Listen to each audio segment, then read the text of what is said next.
Gugus Tugas Percepatan Penanganan COVID-19 Kota Lubuk Linggau saat ini terus berupaya memutus mata rantai penyebaran virus corona atau COVID-19.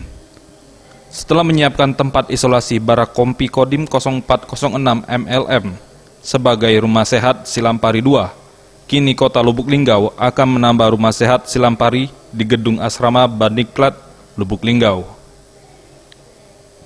Asrama Bandiklat, Lubuk Linggau yang berada di Jalan Pembangunan Kelurahan Pelita Jaya, Kecamatan Lubuk Linggau Barat ini nantinya akan dijadikan tempat isolasi bagi warga yang menjadi ODP, OTG, maupun warga yang terkonfirmasi positif COVID-19, serta para petugas medis.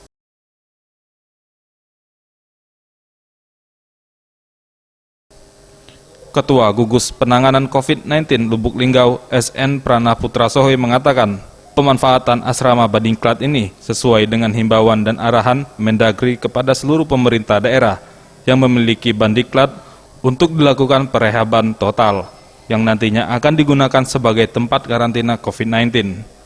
Ada 3 gedung asrama, yakni Gedung A sebanyak 22 kamar, Gedung B 23 kamar, ditambah Gedung C sebanyak 32 kamar, sehingga total 77 kamar yang bisa digunakan. Disiapkan Rumah Sehat Silampari ini merupakan bagian untuk melakukan penyehatan massal kepada masyarakat.